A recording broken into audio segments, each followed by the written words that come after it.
Yes, hi, I'm Janice Manena, the founder of Face of Kenya. We do Face of Kenya, UK, USA, Germany, and we are launching in Norway in the next year. So we really connect with the diaspora where they are.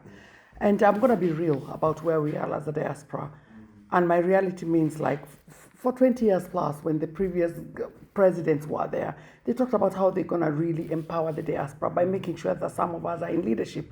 Don't worry about me, but there are so many other people who are sitting here who've been promised or who's been really able to do positions. We want you to be real with the diaspora. Give a position so we can see this. Somebody in the diaspora who's actually somewhere in the government. That would really make us work because we've seen, we've got evidence time to time that that's happening. Number two, the well-being of the community.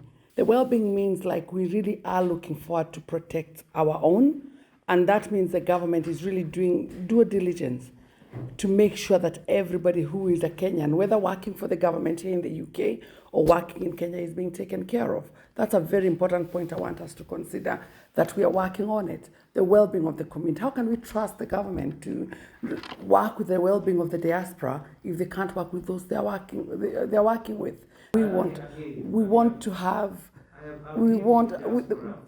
going to finish for 1 minute, please.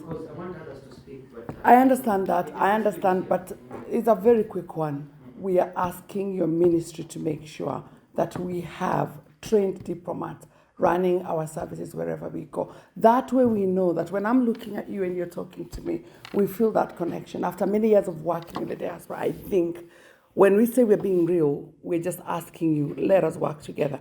Finally, I'm going to say we appreciate your effort to really actually even meet with the diaspora. We are people who work in the diaspora. We're here to work. The High Commissioner here knows that he's met us in so many other places.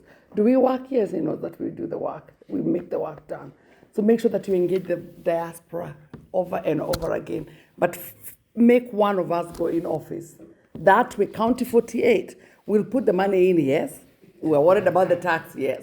But we can also make a lot of noise if things are not going right. And that's not where we want to go. We want to work with this government, with the new president. We want to work with this government positively to make Kenya the great nation it is, as always. Thank you for your passion. I'd like to say something, and that is, you see, this is the first government to create a state department of diaspora.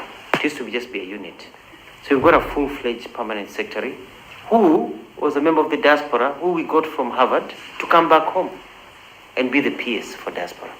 That's an employee. I was in the diaspora myself. I was hired by Mwai Kibaki. Our current PS for housing is a member of the diaspora also.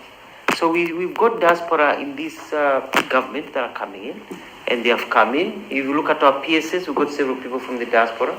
If you look at people who are being hired different positions, and we'll hire more and more positions to be hired in Kenya.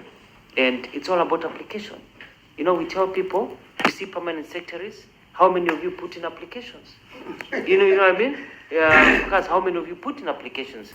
I don't know you. I won't come and pluck you from here just because you're diaspora and give you a plum job in Kenya. You compete with the others, and you compete and you win because you have experience and all that. So that's a pretty. But I know about the well-being and being able to connect, and that's why I'm here. We connect, we sort out these issues, and government cannot sort out all the issues, but if we partner and work together, then we pull the same direction. I can assure you the spirit that we have as Kenyans, nothing can defeat us, because the political will is there.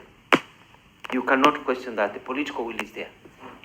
As a former member of the diaspora, I know the challenges that you face, and I'm here to assist and look at the well-being and how to support you. And you heard my speech about all the things we're doing in terms of trade and everything, that you can also improve your life and also be able to do things when you're here for our country, Kenya. And Kenyans, when you're here, we support you. One of the things that I have changed is about the way we treat people in our consular services. You go to some of our missions, and I know I was in diaspora, and they treat you like a piece of frog, not even a whole frog, And we are saying we are there to help Kenyans. And I've told them a Kenyan is arrested, we do it like how the others do. We are there, making sure that we can find a way for that Kenyan to go and be prosecuted at home and be locked up at home at that, where the family can see them, not in this foreign land. You know what I mean? We see a Kenyan is falling through the cracks, we help them.